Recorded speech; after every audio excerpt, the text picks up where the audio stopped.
Well, so I tried to record an opening before and then I lost track of time, but I was telling the story about how we lost contact and but I was so excited to have you here. I mean, it's like to reconnect after all of these years. It's such a blessing. So, ladies and gentlemen, welcome to Conversations with Joshua T Berglan. We are on the World's Mayor Experience, which you can find at JoshuaTBerglan.com. These intros, I kind of like it where we just start recording in the middle Yeah. of a sentence because like this vibe is real. And here's the thing, it's been so long I forgot how I pronounce your name. Is it Zaya? Zai. Zaya? Zaya, like I've watched her for years Yes. inspire people, tell these amazing stories, and just exude love for all people, not Yeah. discriminating against anyone, just love. And we have, our belief systems are a little bit different, but it's always been this amazing mutual respect and love. And to be able to have this conversation with you after so many years, we tried, Yeah. I think, 4 or 5 years ago, and then just I got kicked off Facebook. And like I lost contact with you. And Yeah. then you reconnect on LinkedIn, and Yeah. I'm like, you look just like my friend I have not seen in years. And Yeah. here you are. I am I so know. blessed to have you here. Thank you so much. I am very honored to meet you again, especially in these trying times for the world. And it's really the time to re-establish the kingdom of God and talk Mm, about peace and talk about love and talk about everything we've spoken before. It's nothing new, just that I think we grow and evolve a lot, I believe, as a yeah. human. We heal, we learn, we grow. I lost my mom 4 years ago. I think that in itself taught me a lot, a lot about life. And thank you for having me on your show. Well, I actually I'm the one that feels honored because you are, and when I use this term, please like you are a celebrity in my eyes and what a celebrity should be.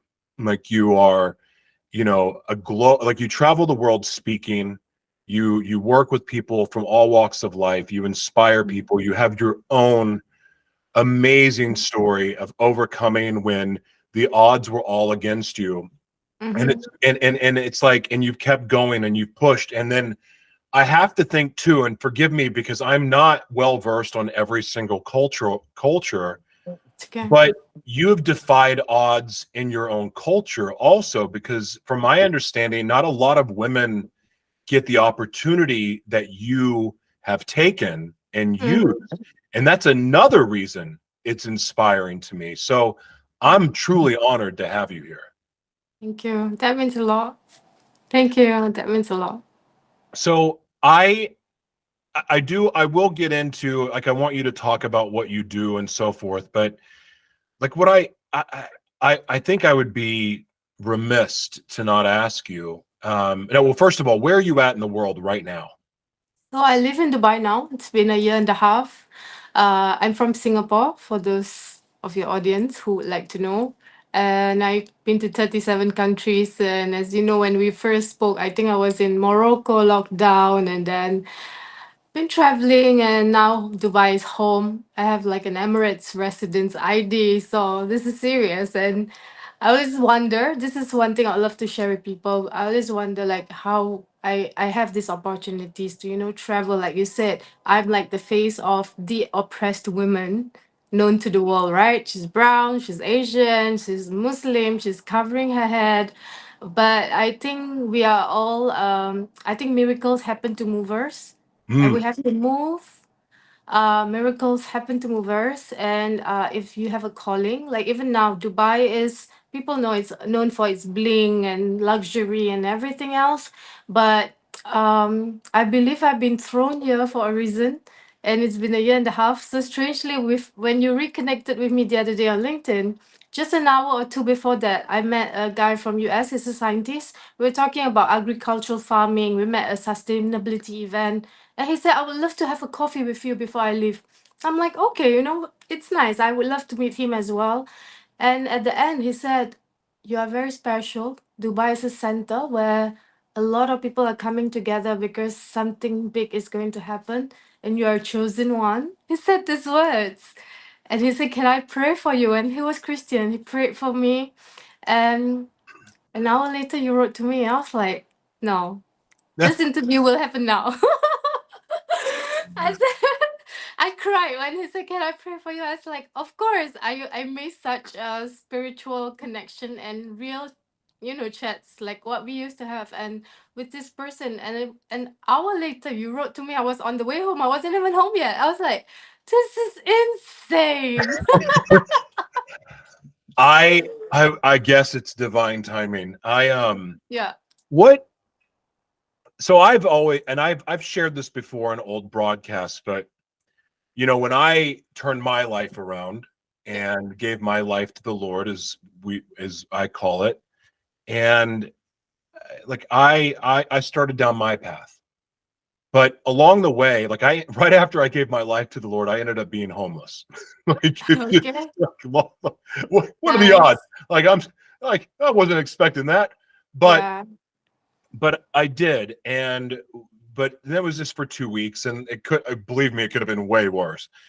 But the very first home that I Mm. got was a Muslim woman from Afghanistan Wow. in Orange County, California. Mhm. And like she essentially took me in because I didn't have the money for rent. I didn't have the money for anything. Yeah. And she allowed me to stay in her home. And her home was like some giant house on the golf course. And she lived by herself. And she gave me the master bedroom. And I lived there for 6 months until I could get on my feet. I watched this woman, again, Muslim, pray, her dedication, like everything that Muslims do and what they're known for. Like I learned so much about God and so much about praying from her. It was messing with me because in the Christian churches, a lot they say, well, Muslims are bad and Muslims aren't Christian, they're going to hell. Muslims want us to die. I mean, all of this stuff. And I'm going, this woman took me in. Yeah. I learned to pray from her. I learned devotion to God from her. Nice. And it's always, I mean, this is years later now. Like, what is it? Probably 6 years or so now. And no, yeah, 6 years. And then it's those lessons and the things that I've learned from her stayed with me and they applied as my faith grew. But the Beautiful. one thing that I could never do as a man of God from the Christian side or the following Jesus side was look at Muslims and go, "You're going to hell." Like it's just not going to happen. I Um, so, but our religions are at odds. I don't follow. I don't subscribe to a religion at all now. My faith has changed dramatically, and not going to go into it. But nice. that said, these two religions are at odds about a very very specific thing. How in the world, from your perspective, can Christians and Muslims find common ground to work together for good? Wow. Love that question. Heavy question, but I love that question. Thank you. So, well, I'm born and raised a Muslim in a Muslim family. I went to a Methodist school for 5 years. That's So, right. I forgot. yeah, so I know, like, I read the Bible, I attend chapel, we praise the Lord, hallelujah. It's nothing, I mean, I love that. I grew up loving Jesus. I adore Mother Mary for the strength that she had to carry, for all the criticism and all the mean things people had to judge her for. I think these are things that I hold on to in until now. When people want to judge me or say, "Oh, how can a woman like you travel and blah blah blah," I'm like, I know what I stand for. I know my inner self. So Mm. so that in itself, I love what you said about how can Muslims and Christians come together. I think it's not about coming together. It's about understanding we are all one soul made by one hand. That is good. What a It's beautiful facts. picture. It's facts. I mean, like today we speak about diversity, inclusion, equality, gender equality, and all that. I mean, it's not crap, it's important. But until we don't understand we are all one soul made by one hand, it solves a lot of root cause of the problem. We understand the root cause of the solution. I mean, the root cause of the solution. That is one thing. Also, Muslims and Christians, if we go back into the books and we read, I'm not very knowledgeable. I'm not like an ustazah, Islamic scholar, but me too. Like I used not to practice, then I went to practice, so I learned everything that I could to embrace a belief, to practice a devotion, Mm, right? To have a sense of identity. But at the end of the day, I learned this one quote when I was passing by a church. Dear O Lord, melt me, mold me, fill me, and use me. mm, And ever since I read that quote, I have been on this journey. I mean, today I'm a global speaker, I'm a motivational trainer, corporate trainer. I've written books, I do all these corporate works, family development works, and all. But since the day I read that outside the church, I was walking and I'm like, oh, I like this. Oh mm, Lord, melt me, mold me, fill me, and use me. That worked. And to me, that is so powerful. That is the reason why I do what I do today. So for people to fight about different beliefs, I mean, internally, I think it's a cultural disorder. What is the problem? We have been programmed by our parents, by our great great grandparents that, oh, we have to be a certain way, then you are a believer or a practicing whatever, Muslim, Christian, whatever. So that cultural disorder, which I've recently coined the term, is a cultural disorder that if and then I met this guy, right? The one who I connected with, Dr. Wing, before I spoke to you, before you connected with me, he said, so you're saying cultural disorder? And he said, the opposite of disorder is peace. I'm mm. like, I didn't realize that, but yeah, you are right. You are so right. And the word Muslim is people of peace. In religion, I mean, in Christianity, we talk about love, joy, and peace. And we're talking about the inner peace that is contained within us, the peace of God, the Mm. love of God, the strength of God, the knowledge of God. I mean, if we all understand this, why are we fighting? Oh my It's like Russian, Ukraine, Indian, Pakistan, today Gaza, Palestine. It's all the ego jacket. It has nothing to do with religion. It has nothing to even do with culture because cultural is rich. It's full of, its heritage, it's ancestral, but it's total BS. God. Mm, absolutely. Yeah. I so I want to ask you, because I'm going to ask questions that are kind of from a perspective of Ask judging. me anything. Okay. Yeah. So, and this is not for me because I tend to not try to tell people how they should believe and what they should think, Oh, but from like I've seen some people when they look at Muslim women and they see your what is the hijab, the headline? hijab. Hijab. Yes, thank you. Yeah. And they see that and they say that you are suppressed. You are a Mm, suppressed species mm. and you are abused in your culture, you are abused in your religion. Can you speak to that, please? I can. I mean, a lot of people still ask me, like in Dubai, it's multicultural hub. We've got 220 over nationalities. So recently I met a Mexican American guy, an Italian. They're asking like, oh, why do you wear this, the hijab? Like is it like a family thing? I said, no, I learned that I didn't choose the hijab chose me.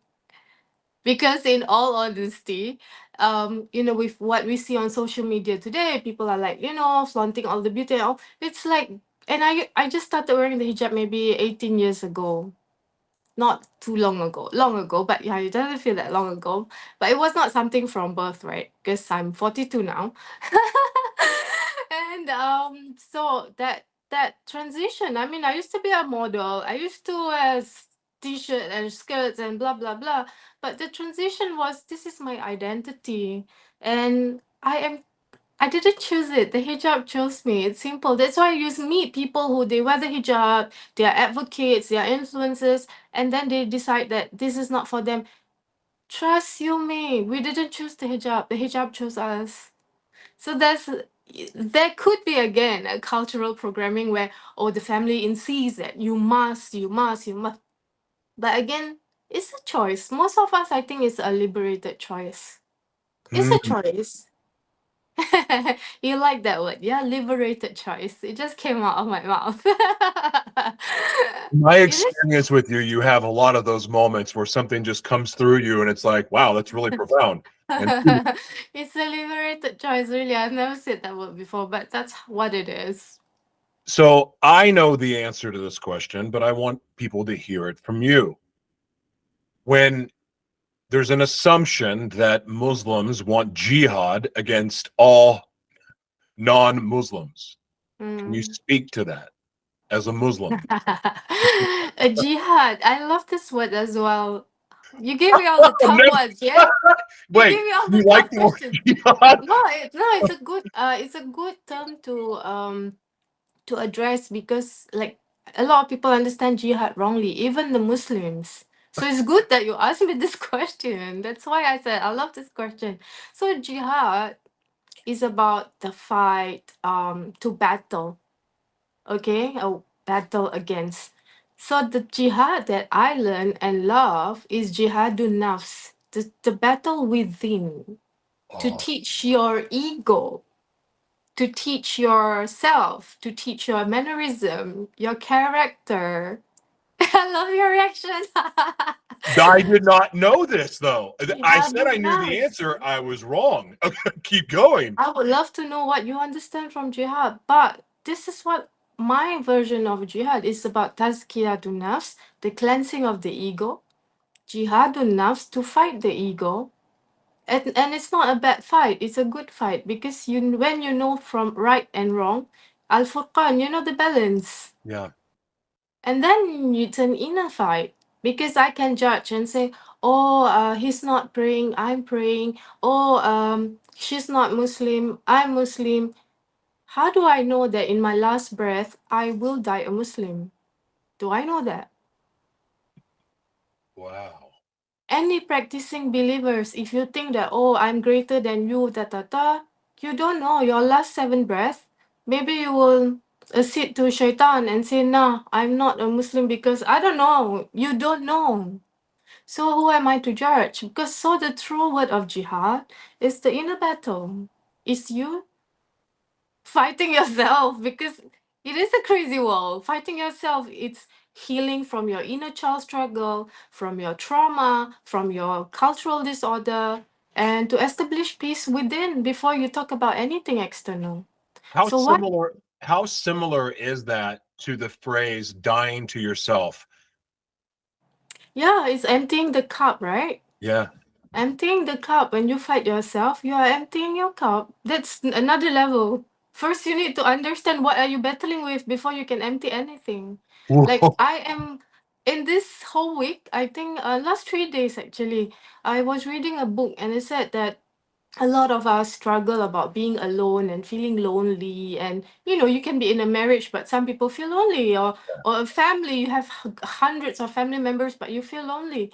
And the book said something so beautiful. Just imagine you have all the people and all the things, and they are walking you to the grave, and then you are buried, right? I don't know, Muslims, you are buried. I think some Christians are buried as well. Hmm. Oh wow. At that time, you will be alone and lonely. So what are you doing here to pack to accompany you in your grave life? It's all these good works that we are doing, the knowledge that we learn and we impart. That loneliness and being alone is what we should truly be bothered about, and start emptying the cup, because our emotions, our thought process, and all this is not serving our hereafter, our grave life. Wow. It's so beautifully said. And when I hear you speak in the way that you do, it all aligns with everything that you would hear or hope to hear from a Christian or a follower of Jesus or even a Or Buddha believer, or a yeah, Hindu. It exactly. it's the parallels are so just close that it's like how you said it. How do we know for sure? How do we know absolutely that what we have been told to believe or taught to believe or led to believe is the absolute truth? And when hearing you speak, it's like, am I really willing to look at someone that believes differently than me and say, you're going to hell? Am I really willing to condemn someone and shame them because they believe differently? Absolutely not. Absolutely not. And that, along with many other things, is what, again, my faith in praying to Yeshua and reading the Bible. I've started to read the Quran a little bit. I read other religious books as well because I like learning the other perspectives. But my core belief system and my core go-to is Yeshua's teachings and and I've been practicing the Stoic lifestyle as well because I'm a high emotion, passionate guy that sometimes that gets me in trouble. And so I've been learning other disciplines to help. And Yeah. here's the other thing too. How strong is our faith really if we are not willing to be asked questions about it or even question things ourselves? I would Yeah. think the last few years should have taught people that maybe we should start asking more questions Of instead course. of just assuming it's all true. And that's not 100%. just religion, it's what comes out of your TV, Everything. what comes Yeah. out of a podcast, what comes out of a news article, what you Correct. read on the back of a product label. You should question 100%. everything. 100%. 100%. And to keep questioning can also be dangerous because you can keep doubting yourself and being unsure. So I think at the end of the day, we want to protect our sanity. Yeah. We want to take care of our emotion and our mental health. That is like core.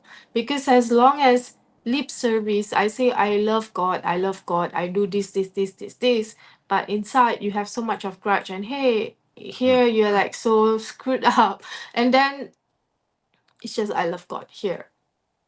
But do you love yourself? Do you care about other people? Not care about what other people say or think. Do you care about other people? So I always say about people pleasing and God pleasing. There's so many things, so many layers to things. Mm-hmm. Jihadun nafs. What do you understand jihad was? I need to ask you. I'm sure Well, everyone's curious. well, it's going to go off into the woods, and I will probably lead it down a path that is just going to cause problems later. So I'll save that for now. But I, Okay. I want to, I do, I want to ask you though, oh my gosh, I just brain farted when you asked the question. That's so embarrassing. No, it's The, okay. the, oh my goodness, that is so bad. Okay, so I'm just going to shift from that for now. So I can't, I literally was on the tip of my tongue. In your No. travels, Yeah. I'm curious because the news, the media, it only shows us what they want us to see, especially in Yeah. America. But we also get to see rumors of things that are happening around the world, but it's really hard to verify if it's true or not. Yeah. What is, like, you've been traveling the world, you've been meeting different people. What's the temperature of people globally right now? What's their attitude maybe about America? What's their attitude about life, about what's gone on the last few years? Can you speak to any of that? Wow, it's a very big one. Honestly, I think economically, where should I even start? Yeah, spiritually, soulfully. What's the Sure. question? How about the overall well-being of people, Well-being like of their people. attitude and yeah, that kind of thing? I think since COVID, post COVID, I think a lot of people are moving into this space of mindfulness. I see a lot of meditation yoga going on more. Maybe Mhm. because I'm also into it. Anyway, some people tell me, some Muslims say meditation and yoga is haram, but anyway, it's exercise and breathing works.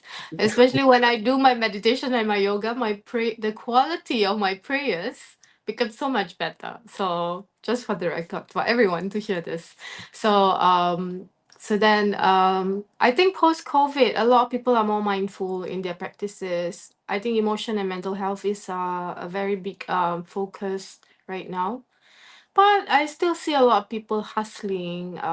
People are trying and hustling very, very hard. I see a lack of quality of life. Lack. Lack Yeah, of yeah. quality of life and living, as in, I mean, we have food, water, shelter, and we are still striving to prove some point to our dead ancestors or mother or father or something. And I think I wish and I pray that a lot more people learn to take a little step back. Maybe I'm saying from a space of being privileged, but I'm blessed, alhamdulillah, thanks to God. So take time out to spend time with you, spend time with family, spend time, have quality conversations. So I advocate now a lot for effective communication and collaboration and coaching. So appreciation, respect, and trusting each other, listening empathetically, understanding each other better. So these are things I run now, and I do a lot of corporate trainings as well in this space. Of course, it goes back into a lot of spiritual works, because at the end of the day, when you are being egoistic or defensive and stuff, are you people pleasing or God pleasing? You just need to weigh on that, and then is it your ego jacket, or is that truly you trying to make a point? So That's it's pretty profound, and some people look to that, with the meditation, mindfulness, and mm, yoga. They say that that's all new age antichrist religion stuff. mm, And Sarah, I'm you and I have a hard time with that too, because I'm not, if I do yoga, which is really just stretching, because I'm not good at meditating. I'm learning just to be still, which is a battle in big itself. challenge, yeah, But the act of moving my body and breathing strategically, and I would suggest it's breathing strategically because different breath does different things for the body, for the mind, for the spirit. mm. So I have a hard time wrapping my head around how this is evil, but yet it's people point Actually, to it. They yeah, say it's worshiping and it's unleashing demons, and it's yeah. like I get evil. I Yeah. was evil. I was that guy. And so like I find some of these practices that are seem very anti-evil, like and I that they're know. called evil, it really screws with me because Mm. I don't understand how someone can think that that's evil. Like, it just doesn't. Programming. It's cultural disorder again. It's just programming. So you see, when we talk about, now that we're talking about meditation and yoga, another thing that I use my meditation and yoga sessions, where we do a lot of breath works. Mm, We talk about breath works, breathing, each breath. And so there's this thing about giving and receiving. Some people are very poor receivers, people are very poor givers. So one of my meditation teachers said this, because I think I used to be a poor receiver, still trying very hard now, because you keep giving and giving out of whatever space. But she said, when you breathe in, you need to breathe out, if not you will die. And I'm like, God, that's so true. So if you keep giving and giving and not receive, you will burn out. That's where we lack sincerity. It becomes conditional. We mm. have expectations. There's no appreciation. So that's about the giving and receiving part. But another thing about breath works would be when we are breathing, Joshua. When you are breathing, breathe in and out now.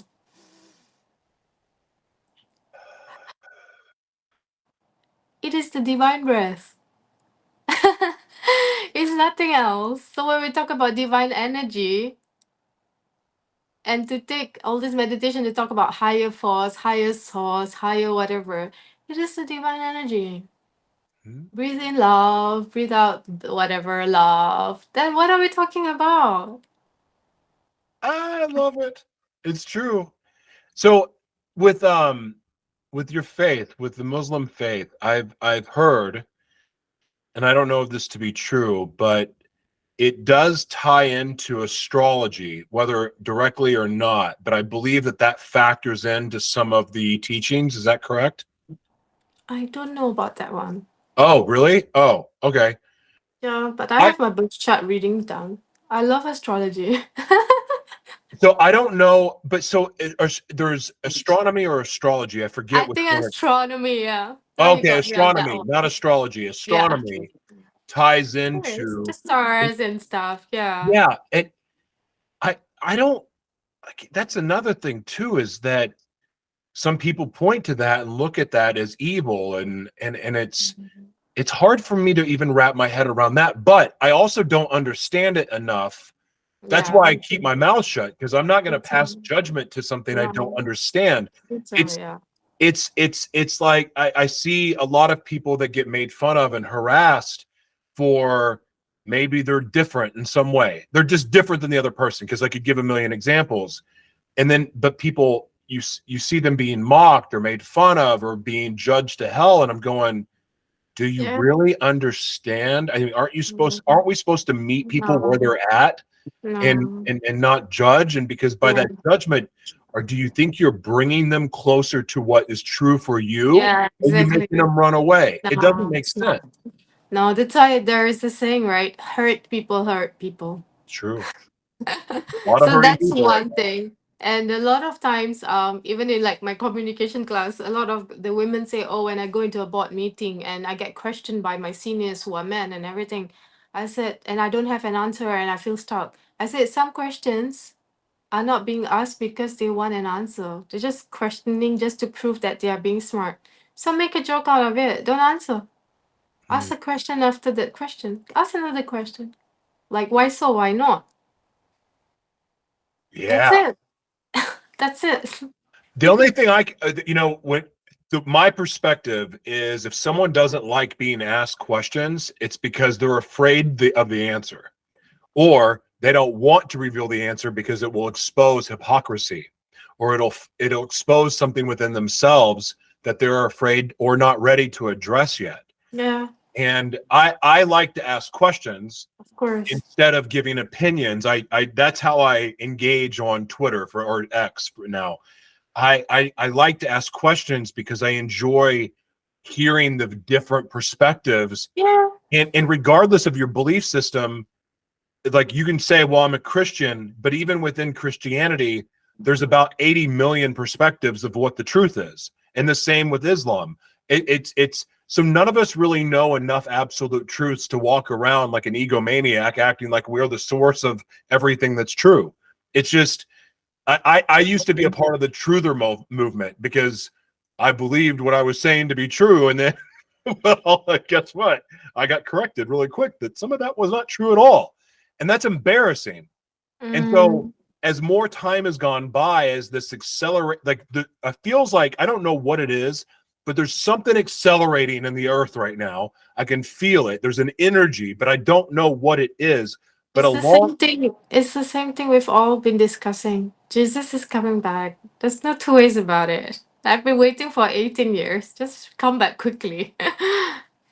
that sure seems like it to me. I mean, there is a stirring that's happening, and with that stirring comes truth being unfolded or unexposed, or truth is breaking out of the darkness, however you want to describe it. And there's a passage that I love in the Gospel of Thomas, which is not included in the regular Bible, at least not anymore, but it talks about how, or Jesus is saying, you search for the truth, you search for the truth, and when you find the truth, you're going to be wrecked, you're going to be disturbed, it's going to break you, and Mm-hmm. then you'll be set free. What is And the truth he was talking about? Do you know?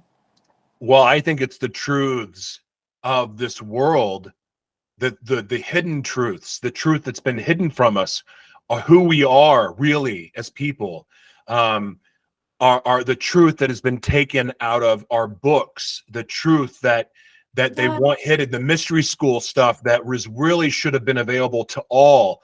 I believe, like, the free energy, these free resources that the planet has for us, that yeah, corporate greed has stepped in and long. controlled Yeah. and modified so that we could be enslaved as a human race. I It's the believe our oneness. freedom is It's coming.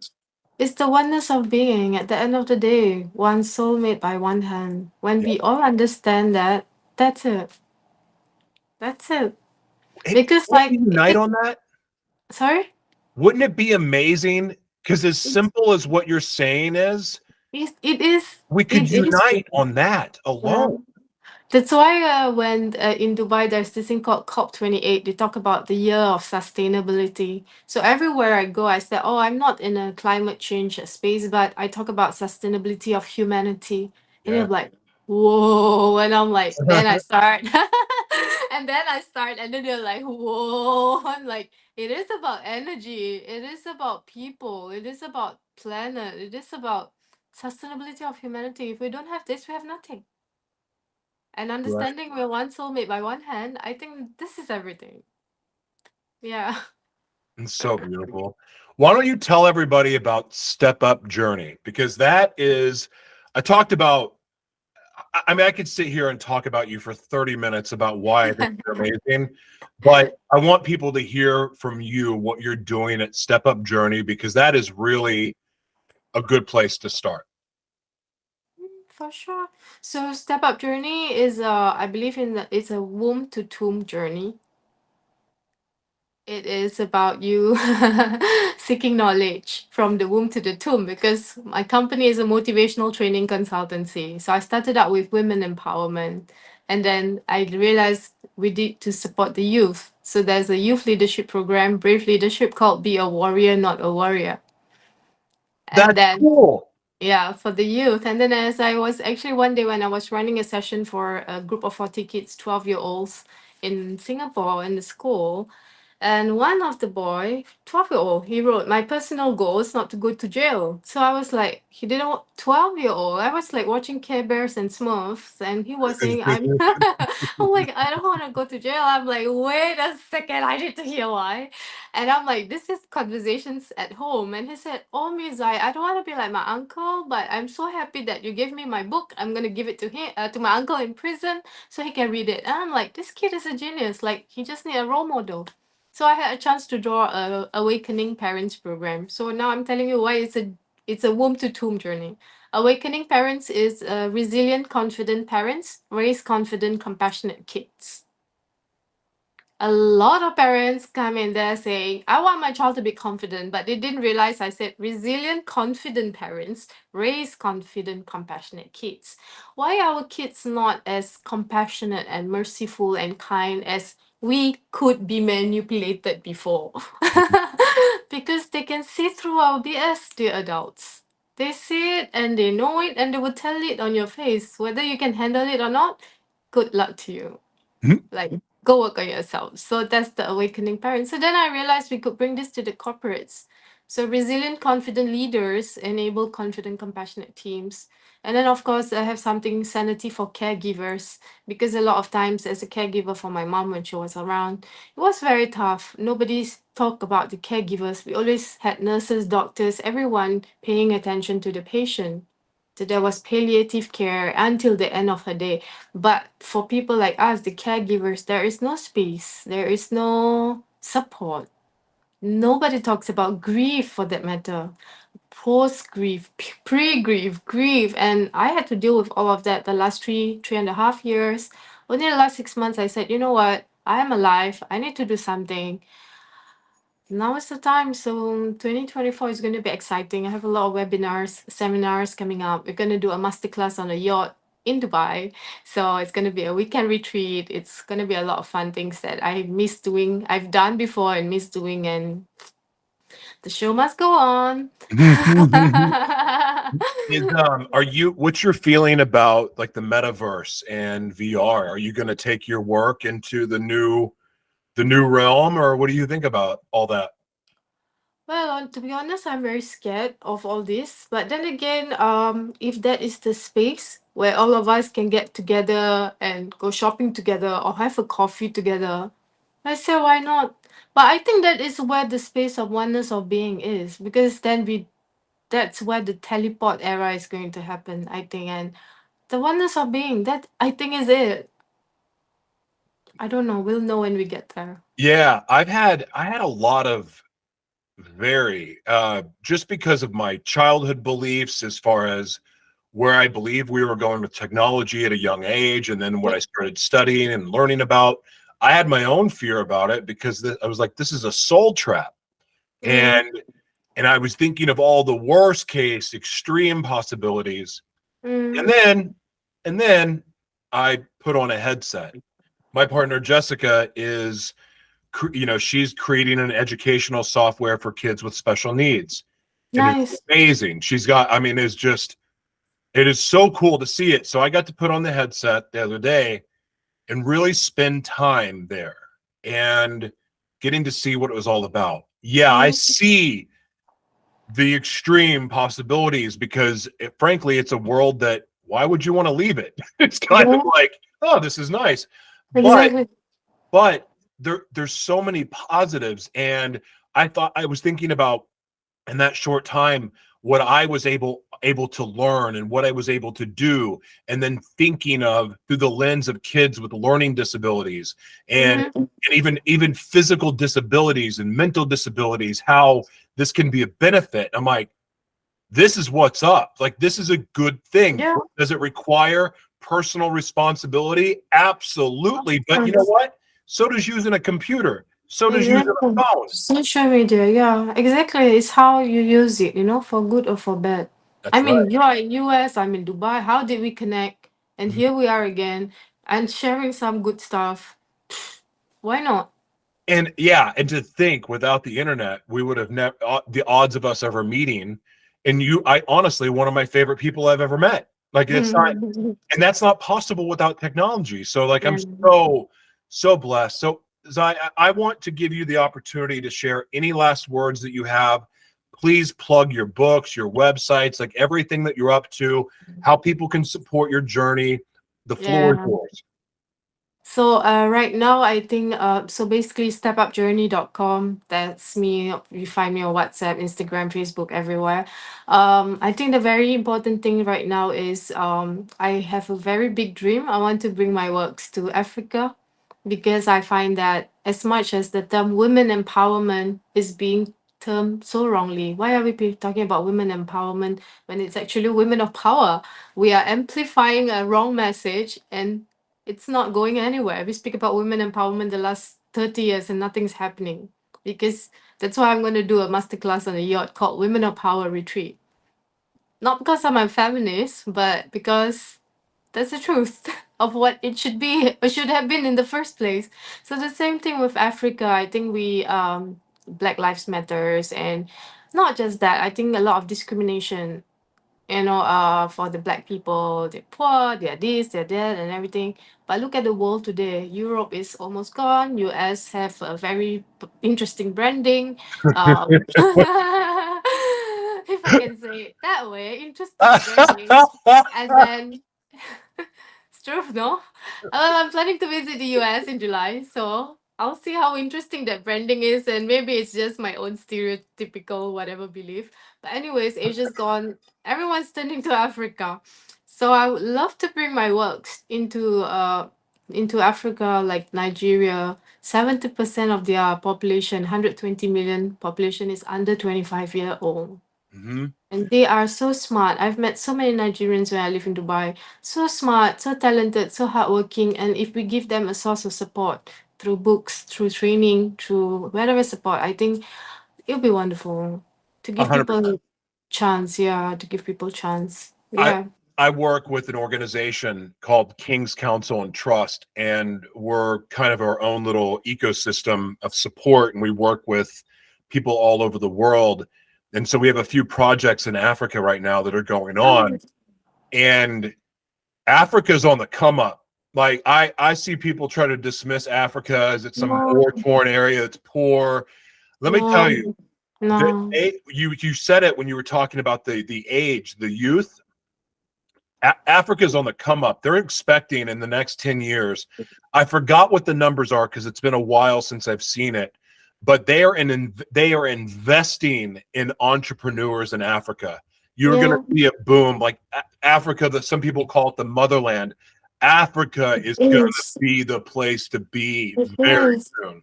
Yeah, of course. That's why I think I'm happy to be based in Dubai because it's so close to Africa. It's Yeah. perfect.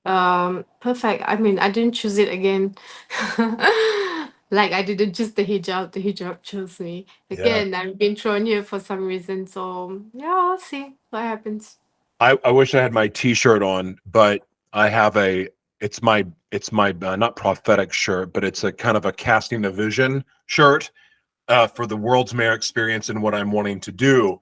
But Africa has always been like the number one spot for me, but Dubai is part of that. Uh, Yeah.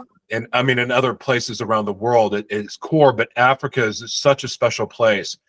But Dubai is like that is like a dream to go there, not just to go visit as a Yeah. tourist, but to go Yeah. spend time, work in the community because I Yeah. love melting pots. I've been able to Yeah. live in cities that have that represent hundreds of countries, you know, and that's when you live in a big cities, like you have that opportunity where you get to Yeah. meet people from all over the world, and especially destination cities.